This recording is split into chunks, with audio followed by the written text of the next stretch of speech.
세계 금융위기 이후 우리나라의 물질적 삶은 나아졌다고 하는데 삶의 질은 바닥 수준인 것으로 나타났습니다.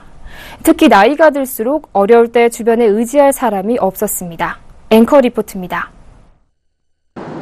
OECD는 우리나라를 독일과 함께 금융위기 이후 물질적 토대가 나아진 대표적인 나라로 꼽았습니다. 2009년 이후 가계의 수입과 금융자산, 고용이 늘었고 장기 실업률이 감소하는 등 대부분의 물질적 웰빙 지수가 좋아졌다는 것입니다. 우리나라의 가구당 순가처분 소득은 2013년 기준 29개 회원국 중 20위로 조사됐습니다. OECD 평균을 조금 밑돌았지만 2009년 이후 순가처분 소득이 12% 넘게 증가해 회원국 중 가장 높은 증가율을 보였습니다.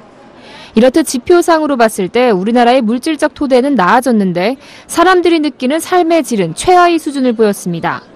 어려울 때 의지할 친구나 친척이 있는지와 관련한 항목에서 우리나라는 OECD 34개국 중 최하위의 성적표를 받았습니다. OECD 평균이 88.02점인데 우리나라는 72.37점을 기록해 평균에 턱없이 모자란 꼴찌였습니다. 특히 50세 이상은 67.58점으로 집계돼 한국에서는 나이가 들수록 주변에 의지할 사람이 없는 것으로 나타났습니다.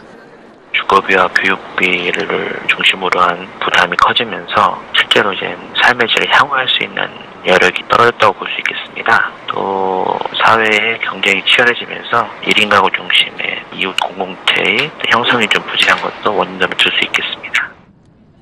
우리나라 사람들의 건강 만족도와 밤에 혼자 있을 때 안전하다고 느끼는 정도, 공기나 수질 등 환경 부문 역시 OECD 회원국 중 하위권에 머물렀습니다. 우리나라 어린이들이 부모와 함께하는 시간은 하루 48분으로 OECD에서 가장 짧았습니다. 이 중 아빠가 같이 놀아주거나 돌봐주는 시간은 하루 6분에 불과했습니다.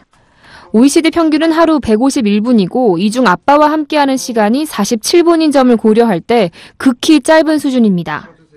이렇다 보니 개인이 평가한 삶의 만족도는 10점 만점에 5.8점으로 OECD 34개 회원국과 러시아, 브라질을 포함한 36개국 중 29위에 그쳤습니다. OECD는 20%가 넘는 남녀 근로자의 소득 격차와 상하위 계층 소득 불평등을 우리나라가 개선해야 할 과제로 뽑았습니다. 서울경제TV 정한입니다.